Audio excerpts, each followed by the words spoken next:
Hello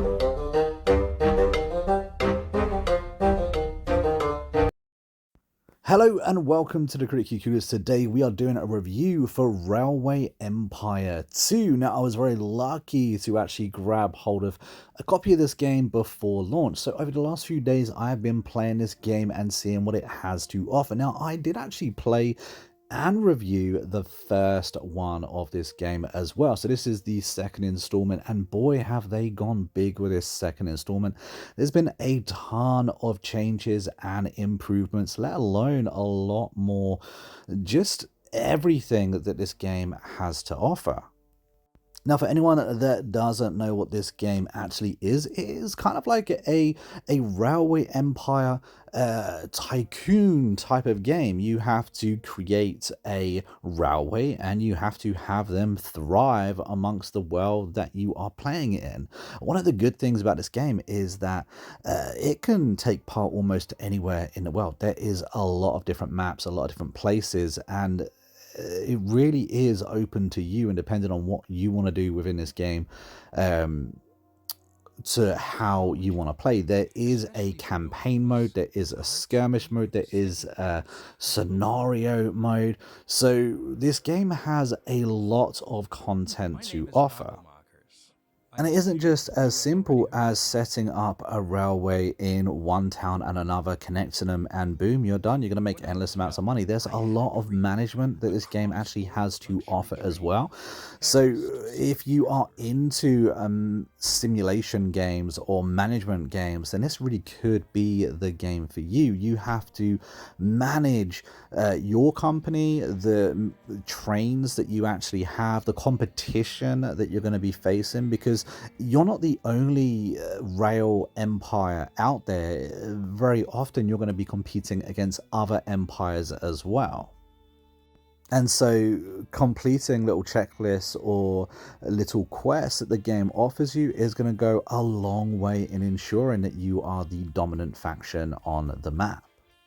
Now, one of my favorite things about this game is actually just planning my route from A to B.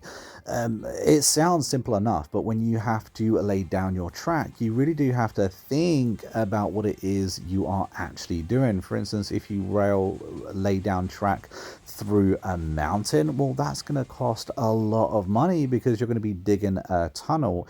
And if you don't want to do that, then you're going to have to raise the track as well. And when you've got your track laid down, you've also got to think about the direction of traffic, how they're going to get their supplies, how they're going to get mended, all of these different things.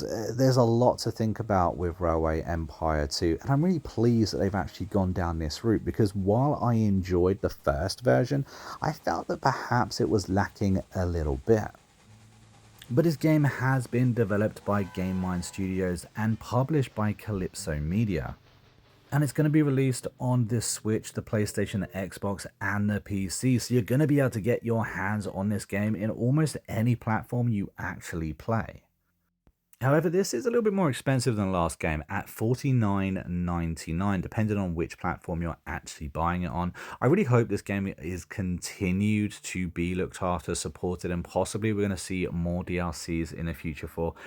It's a huge game with a lot of content. One thing I was quite happy with is that it is fully voice acted as you play through the campaign mode, or whether you do the tutorials. There is someone talking to you, and the voice acting is pretty good, especially throughout the tutorials. It does tell you what you need to know. It can be a little bit frustrating sometimes with the tutorial isn't as straightforward as perhaps I would like, but when it comes to these kind of games, these very over-the-top complicated games, it is hard to relay all that information within tutorials. That's fair enough. However, there's enough there to help you understand the basics, and from that moment on, the more you play, the more you'll understand. Another thing I quite liked is that there is a character selection within this game. Every single character that's already there has their own perks and interests and, little tweaks that will kind of make your game unique. And some of them certainly seem stronger than others. If you like trains, then this is the game for you. There are a ton of different trains ranging in timelines as well. You start very, very early on and you kind of progress through, railway history and time all the way up to almost modern day trains. Honestly, for me, you can't beat the old steam trains. I think they look amazing. I think they look very, very cool when you see them chugging along the track. I'm not big into trains personally, but I do love simulator games. I do love strategy games, and this kind of ticks all of those boxes. Not only have you got your actual railway that you can develop and build upon, but you can also build and develop your cities that you are kind of working within, giving them universities or just making them better and better as time goes on. And of course, the more grand the city is, the more money you're going to be able to make from it. And that's not all. This game also has a huge research tree as well, with technologies and extra perks and goodies that for you to kind of cycle through. And it's going to take you a long time to actually get through this tech tree, but it's kind of cool that this is so in depth, that it has so many things for you to kind of work your head around to take advantage of, and eventually possibly claim that title as the greatest railway in history. Railway Empire 2 is a really nice, just sit back, relax, and get on with the game. And if you completed what the career mode or what the story mode has to offer, there is a lot more to do besides. There's a custom game where you get to change almost every feature about it.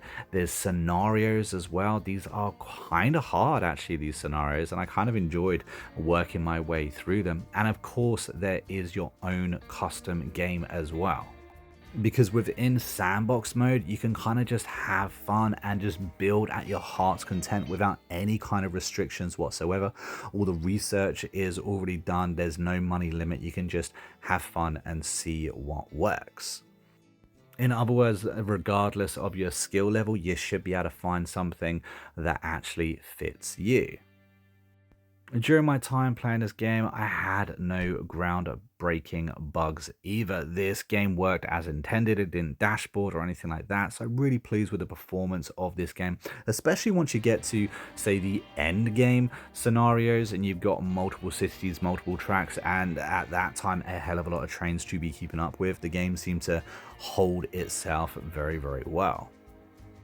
I'm going to give this game a massive and very respectable 8 out of 10. I thoroughly enjoyed it. I would recommend picking it up. It is on the pricier side, but this game does offer a lot of content and there is a big learning curve with it as well. If you were stuck by to the very end of the review, a big thank you to you. Hopefully you've enjoyed this video. If you have, don't forget to hit that like button and subscribe to the channel.